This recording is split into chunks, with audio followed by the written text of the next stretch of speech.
नमस्कार दोस्तों। स्वागत है आपका वेदरवुड स्टोरीज़ में। पिछली बार हम लोगों ने सुना द टेलीस्कोप का पार्ट 1। आज मैं आपके लिए लेकर आया हूँ द टेलीस्कोप का पार्ट 2। आई होप आपने भाग 1 एंजॉय किया होगा और भाग 2 भी आपको बहुत पसंद आएगा। तो आइए शुरू करते हैं बिना किसी देरी के द टेलीस्कोप का भाग 2। रोज़ की तरह आज भी आरव ने सुबह उठकर अपना सारा काम किया।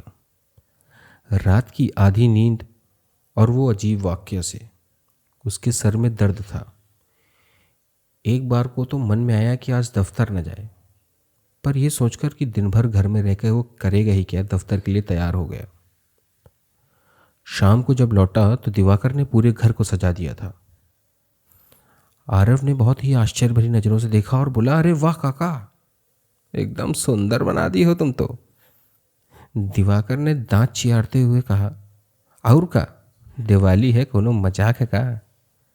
कैसा दिन रहा आज आपका? बढ़िया, बाजारबाजी चली, फिर घर के काम। ओह अच्छा। आरव अपनी उसी कमरे की ओर बढ़ दिया। दिवाकर ने उसे पीछे से टोका और पूछा, अरे सुनो, आज वो पगलवा आवा रहा? कौन? अरे वही बहरूपिया जो कभी कुछ तो कभी कुछ बन के घूमा करत है। कौन? अरे वही जो अपने घर में कुछ खा के नहीं आवत है, जब भी यहाँ आवत है तो तुम पे धौंस जमावत है और हमसे तरह तरह की चीज़ें बनवावत है। अच्छा प्रोफेसर। हाँ हाँ वही ससुर। क्या कह रहा था? कहिए का आवा, तुम का पूछिस, हम का नहीं है तो कहिस ठीक है, आवे तो बता दियो कि हम आए रहें। अच्छा एक काम करो, भग के अंदर जाओ, हमारे लिए चाय बना लो और बिस्कुट भी लेते हो।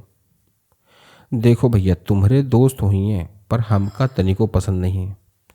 पता नहीं काका बन के घूमा करत है, आज तो दाढ़ी बढ़ाए कुर्ता पैजामा पहने आवा रहा ससुर। प्रोफेसर या कहें प्रकाश, वही इकलौता इंसान था जो आरव का फिलहाल इस शहर में मित्र था। आरव एक अंतर्मुखी आदमी था जो ज़्यादा किसी से बोलचाल नहीं रखता था। प्रकाश यूं तो शहर के काफ़ी इज्जतदार घराने से ताल्लुक़ रखता था, पर वो उसका शगल रंगमंच ही था। और उसमें एक और ख़ासियत थी, वो रेडियो से लेकर जहाज़ तक सब रिपेयर कर लेता था। आरव से प्रकाश की मुलाकात ऐसी ही एक रिपेयर शॉप पे हुई थी, जहां वो अपने बाबा आदम के ज़माने का रेडियो ठीक करवाने गया था।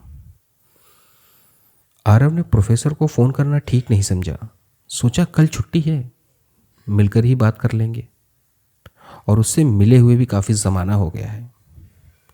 ये सोचते सोचते आरव अपने कमरे में चला गया। कमरे के सामने वही टेलीस्कोप रखा था, तो एक बार को आरव की हिम्मत तो ना हुई उसे उठाने की। कल की घटना को वहम मानकर उसने उसे उठा ही लिया और छत पर चल दिया। उसने टेलीस्कोप पर अपनी आंख गड़ा दी। सामने की जलती बत्तियां, बहती नहर, हरे भरे पौधे, गली में खेलते हुए बच्चे, सब उसे दिख रहे थे। पर अचानक से फिर उसे वही रात की घटना दिखाई दी। मुंडेर पे दिए रखती हुई एक स्त्री, और स्त्री के पीछे आता नवयुवक, और कमर में खुसी हुई पिस्तौल से निकालकर उस नवयुवक ने फिर से गोली चला दी। आरव बुरी तरह घबरा गया था। वो आनंद फानंद में नीचे की ओर भागा।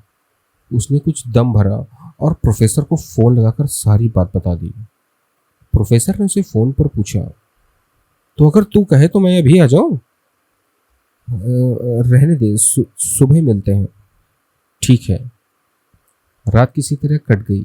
सुबह आरव ने उठकर अपनी मोटरसाइकिल को साफ करने का मन बनाया। कुछ तकनीकी खराबी हो जाने से उसने उसे वैसे ही छोड़ दिया और बाकी कामों में लग गया।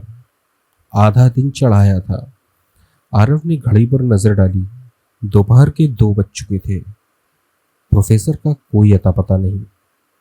उसने प्रोफेसर को कॉल लगाया, पर उसने कॉल नहीं उठाया। दूसरी बार दोबारा कॉल लगाने पर प्रोफेसर ने फोन बीच में ही काट दिया।